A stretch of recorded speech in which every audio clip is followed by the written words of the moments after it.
Because my first thought, and you know I'm going to be 100% honest with you, right? Because that's what you need, right?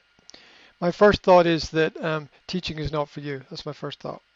Not because you're not knowledgeable, only because you have a history of confrontation in that area. And that's my conclusion. You have a history of confrontation and conflict in that area almost everywhere that I'm aware of, and a wish to continue in that line is to ignore the truth of what has happened. Now, I'm not saying you can't be a great teacher. My knowledge of your knowledge is that your knowledge is very good. And so it's not a knowledge-based problem, right? You've worked hard on your skills, you've studied for a long period of time. You are, in my opinion, an expert in many aspects of what you do. So that is not the problem. It's not smart to walk into a problem knowing a problem is there. And the end result of that was court. And you caused that by walking into a situation where you knew there was going to be a conflict. Now, I'm not saying you're the only person in the situation. Of course you're not. And I'm not saying that you're wrong. Okay?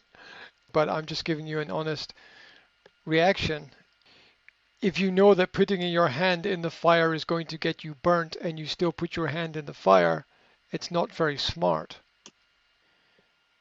Look, my experience and history with you is that you tell the truth, and there are many systems that you work within that don't tell the truth, and um, and you understand the system is not for truth tellers. You're not diplomatic, you're not tactical about it. You say what you see, right? That's going to end in a disaster there, because the choice is either the system breaks or you break,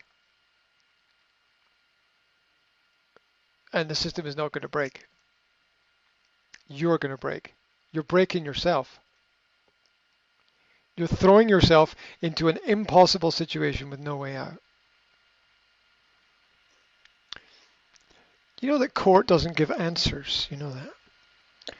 The court doth but condemn a man, or the law but doth but condemn a man. It's a biblical quote, meaning that nobody was ever saved by the law.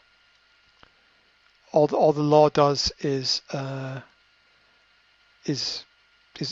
death. It kills ideas and individuals and their dreams sometimes.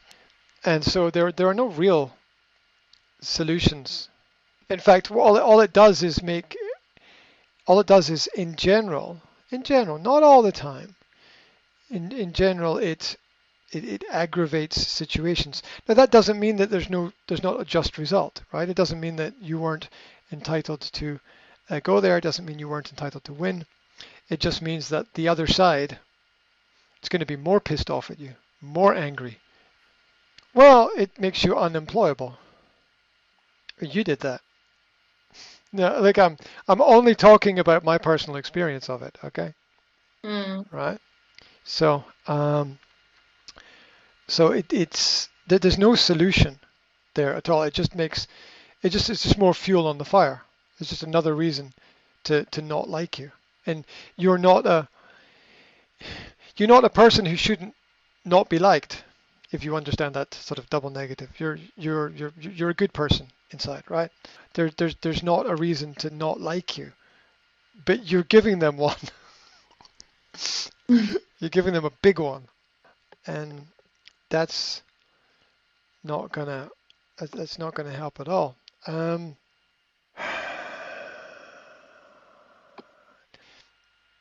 Overqualification is a problem in modern society because you don't really need to be trained to do everything because robots can do everything, and that's what they want. They want robots. They don't want people. They don't want personalities. They don't want because people and personalities are problems. So what they want is somebody who's going to stand up and say yes and do everything that they're told and not question anything at all until they die. And that is the system and that is the market. you don't fit in there. That's because that's not your personality. Your personality is completely different. And the fact that other people do it, why don't you? Is like you're trying to put it. The old example is you got something square and you're trying to put it through a circle. You're trying. It's not the right thing. It's not the right shape. It's not the right way to go. And if you don't try, you don't know. It just ignores. That erases your own personality. Okay, that ignores who you are, because with life experience, you know. All right, with life experience, saying to somebody, if you don't try, you don't know, is kind of an insult a lot of the time to them. It's kind of an insult because that's like saying, well, you don't know. Well, what if I do know? What if I do know? What if I've got some kind of experience? What if I've seen? We've all seen and heard different things everywhere, right? We've all seen and heard different things, so we all have different experiences.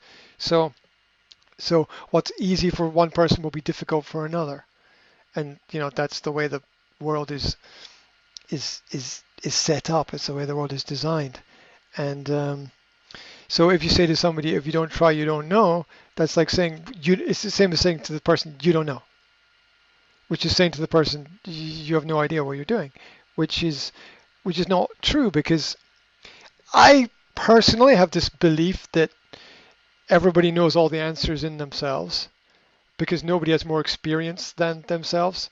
So, if you really, really, really dig down to the root of the problem and you ask a person, do you think you can do this or whatever, they'll give you a really, really, really honest answer. Perhaps not the first time you ask them, but if you really dig down to the root of the problem, then you will find part of the solution there.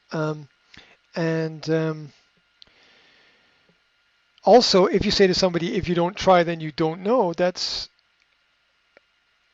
kind of forcing them to be someone they're not. Yeah, there's nothing wrong with just. What's wrong with just leaving a person to be themselves? What's wrong with just understanding that we're all different, and you don't need to try to be something that you're not. It's okay. It's okay just to be you. You don't need to be super teacher, right? You don't need to be. The man doesn't need to be Superman. The woman doesn't need to be Superwoman. It's okay just to be you. Being you is enough. And it's not that we shouldn't get better or we can't get better at things. It's knowing what is right for ourselves and not going down a road that is going to end in conflict just because somebody else said something. If you don't try, you don't know. It doesn't deal with any of the facts of the situation. Well, why not just erase your personality completely then? That's what that's doing. It's making you other people and not yourself. Why are you not somebody else? Duh, because I'm not. Why are you not like all those people? Why are you not doing all that? Because I'm not all those people. I'm not doing all that. It's not me. It's not me. I'm and that it's no one's ever going to be happy trying to be somebody else, because that's an impossibility. Yeah.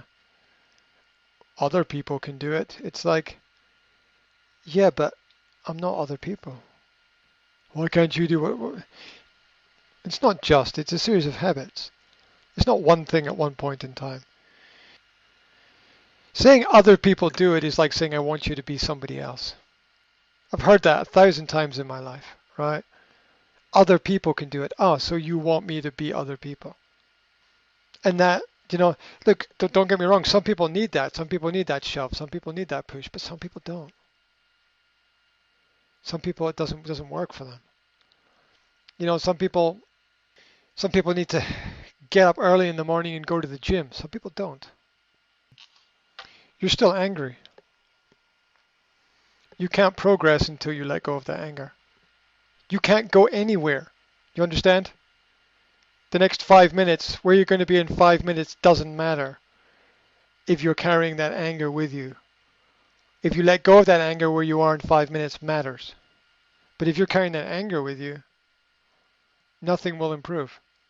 Your language is Your language is not bad. Your use of language is very good, but you're using a lot of angry words, a lot of negative phrases, and that's coming from the fact that you have resentment. You're very angry with them, right? And maybe look, anger is a natural human emotion. We all go through it. We all experience it. It's unavoidable. Anger is unavoidable as a human emotion, and you know, we but we still need to understand it and channel it and control it in the right way so that it can be of some benefit to us. Um, and the only way I can think of beyond anger is to appreciate where you are, and you've got to completely let go of the past. Completely let go of everything. Because if you take that anger forward, you're going to give people your anger, and you're going to end up in conflict again. Maybe it'll be even worse. I can't imagine it getting better. You know. Um, so it's like you used words like nightmare, fed up, under pressure, frustrated, frustration, miserable, bad atmosphere. Okay. Now, don't don't don't get me wrong. I use that language as well, but I'm very aware of my use of it. I'm very purposeful in my use of the words and phrases that I use. I know most of the time what I'm using and why I'm using it. Um, and the first problem is to understand what am I in control of and what can I change. You can only change yourself. Now, what's happening within myself? Within myself, I'm angry, and so all I'm going to do is give people my anger, and so you can't. And then people don't want that. Nobody wants your anger, right? What's important to you is tomorrow, not yesterday, right? What's important to you is tomorrow. Tomorrow is far more important than yesterday. And tomorrow you can write whatever, you can do whatever you want to do tomorrow. You can write whatever story you want tomorrow.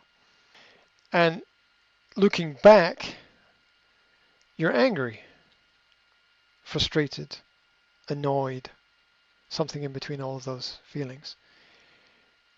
But looking forward, you have to carry forward a different approach. You can't take those emotions from the past into the future because it'll just be a repetition of the same problem. So the only way the only way that I personally have found beyond resentment is kindness and gratitude. You say that I'm kind and you say that I'm grateful. It's not true because you're angry. True kindness and true gratitude get beyond the anger. And what happens then is you get to a point of acceptance. This is what happened. This is my situation.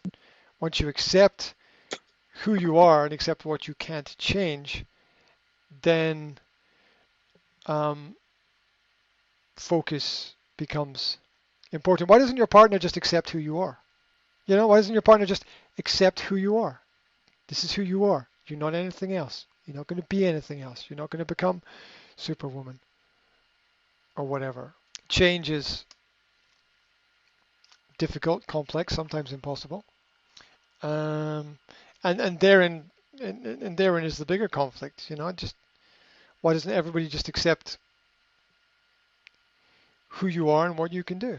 If you're not surrounded by people who accept you, you'll never be happy.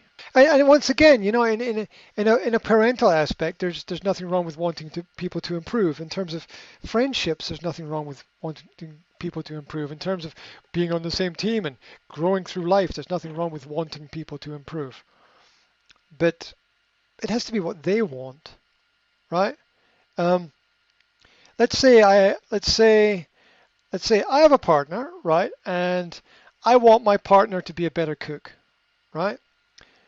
Well, if my partner doesn't want to be a better cook, my want is worth zero.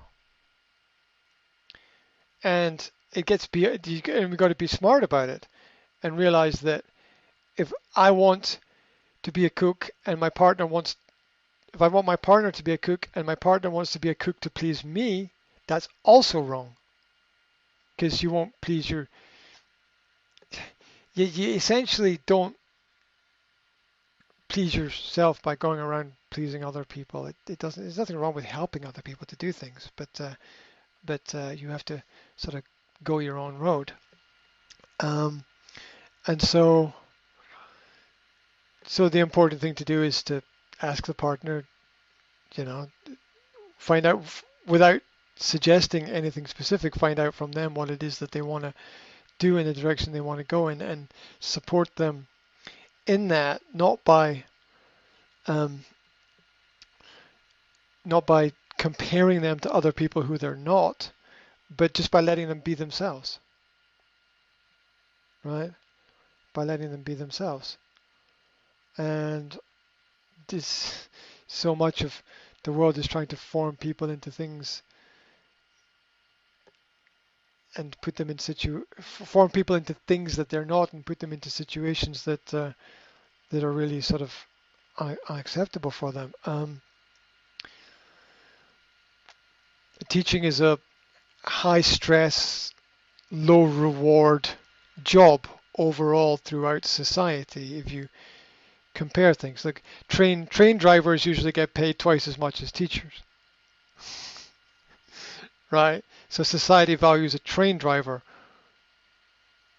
economically much more than they value a teacher. That's the way that it works.